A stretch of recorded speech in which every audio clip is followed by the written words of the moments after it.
Hello दोस्तों, मैं हूं आपका फ्रेंड गजेंद्र और मैं पढ़ाने जा रहा हूं आपको एप्टीट्यूड मैथमेटिक्स। मैथमेटिक्स का एक चैप्टर है मेंसुरेशन, क्षेत्रमिति। क्षेत्रमिति एक बहुत ही लंबा और वास्ट चैप्टर है। अगर इसको बहुत ही कॉन्सेप्ट से समझा जाए तो बहुत इजी बन जाता है, लेकिन अगर कॉन्सेप्ट से ना समझाया जाए तो इसके सवाल सॉल्व करना बहुत ही मुश्किल हो जाता है। तो आज अपन इसको बहुत ही कॉन्सेप्ट वाइज हर एक बहुभुज के बारे में समझेंगे, क्या होता है, क्या इसकी प्रॉपर्टीज हैं, तो उनको जानेंगे के बारे में पहले कंप्लीट इन्फॉर्मेशन लेंगे। इसके बाद अपन क्वेश्चन सॉल्व करना स्टार्ट करेंगे। तो आज अपन सबसे पहले वृत्त के बारे में जानते हैं। सबसे पहले पढ़ेंगे आज वृत्त। कल पढ़ा था अपन ने वर्ग और आयत, आज वृत्त के बारे में पढ़ेंगे। क्या वृत्त होता है? तो वृत्त क्या होता है? एक ऐसी आकृति जिसका पहला और अंतिम पॉइंट क्या हो, सेम हो। एक ऐसी आकृति जिसका प्रथम और अंतिम बिंदु एक ही हो, तो इस प्रकार की आकृति को हम वृत्त कहते हैं। अब अगर ये वृत्त है तो इसका क्या व्यास होता है? तो व्यास क्या होता है, हम देख पा रहे हैं ये कितना है। अगर ये r है इसकी त्रिज्या, तो r क्या कहलाती? त्रिज्या। अब अगर r इसकी त्रिज्या है तो इसका व्यास क्या होगा? व्यास होता है इसका 2r। इधर से लेके a और b, ये क्या कहलाएगी? इसकी व्यास। अब जानते हैं इसके परिमाप क्या होता है। तो वृत्त का परिमाप अर्थात परिधि या परिधि एक ही बात होती है। परिमाप या परिधि कितनी होगी? 2πr, ये होती है वृत्त की परिधि। अब जानते हैं वृत्त का क्षेत्रफल क्या होता है।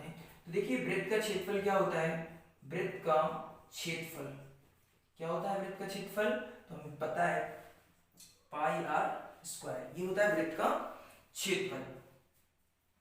अभी वृत्त के बारे में सारी इंफॉर्मेशन होती है। अब जानते हैं अपन अर्धवृत्त के बारे में। क्या अर्धवृत्त का परिमाप होता है? चलिए let's move towards semi circle. अर्धवृत्त, अर्धवृत्त, अर्धवृत्त क्या होता है? अगर हम वृत्त को 20 से कट कर दें तो ये बन जाता है अर्धवृत्त। अब ये तो क्या क्या है इसका? a और b, ये तो इसका व्यास कहलाता है, a और b। अब ये 2r है तो इसका वृत्त का परिमाप क्या होगा?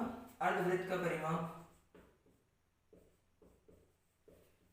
अर्धवृत्त का परिमाप कितना होगा? तो देखते हैं क्या कैसे परिमाप निकालते हैं। तो इसका अगर ये आधा भाग किया है तो टोटल 2πr होता है वृत्त का, तो इसका कितना हो जाएगा? πr प्लस क्या रह गया? ये वाला भाग नहीं रह गया, इधर से ये वाला, तो इसको ऐड करेंगे तो कितना होता है? 2r, 22/7 r plus 2r। अगर इसको एलसीएम ले करें तो ये 22r प्लस 14r/7 कितना हो जाएगा? 36r/7। तो ये होता है अर्धवृत्त का परिमाप।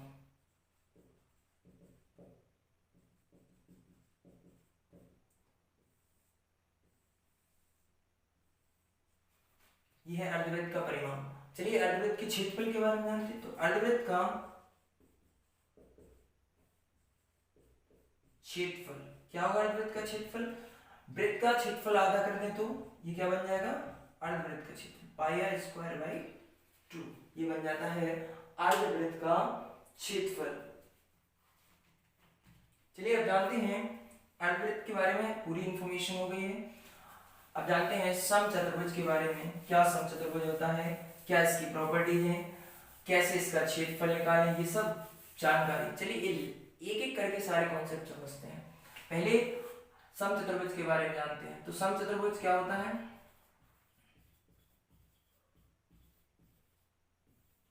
देखिए समचतुर्भुज क्या होता है, हम जानते हैं पहले वर्ग के बारे में। वर्ग के बारे में पता है कि जिसकी चारों भुजाएं आपस में बराबर हों तो ऐसी आकृति को हम वर्ग कहते हैं। इन द सेम मैनर अगर हम इसको थोड़ा सा धक्का लगा दें इधर से पकड़ के तो ये बन जाता है क्या? समचतुर्भुज बन जाता है। इसको थोड़ा सा यहाँ से धक्का लगाएं पीछे से तो ये समचतुर्भुज बन जाता है। अब देखते हैं समचतुर्भुज की क्या प्रॉपर्टी। तो देखिए इसका a है, ये है, तो ये भी वैल्यू क्या होगी? a। इसकी सारी जो आर्म्स होगी, जो भुजाएं हैं वो a होंगी। अब अगर इसका परिमाप 4a होता है तो इसका परिमाप भी कितना होगा? 4a। BCD, तो इसका परिमाप क्या होगा? समचतुर्भुज का परिमाप। समचतुर्भुज का परिमाप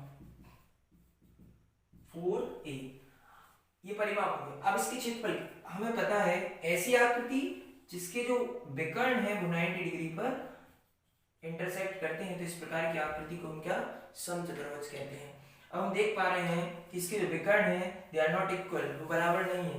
जब वो बराबर नहीं है तो समचतुर्भुज का क्षेत्रफल क्या बन जाएगा, समचतुर्भुज का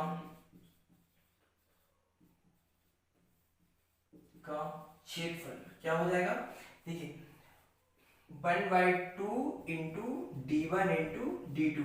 d1 d2 कुछ नहीं, यहाँ पे ये विकर्ण है, d1 इसको मान लें और d2 इसको मान लें, तो ये बन जाते हैं इसके विकर्ण, ये हो जाता है समचतुर्भुज का क्षेत्रफल।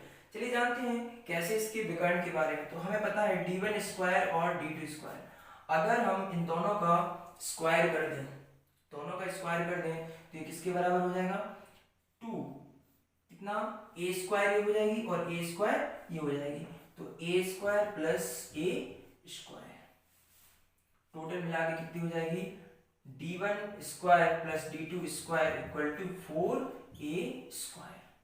तो इस ये जो फॉर्मूले हैं इनकी सहायता से हम समचतुर्भुज के किसी भी क्वेश्चन को सॉल्व कर सकते हैं। और मैं गारंटी दे सकता हूं, अगर आप इस वीडियो को एंड तक देखते हैं तो आपको ऐसे कॉन्सेप्ट के बारे में जानकारी मिलेगी, क्षेत्रमिति का कोई भी क्वेश्चन अगर आप उठा के लगाते हैं तो इजीली सॉल्व कर पाएंगे।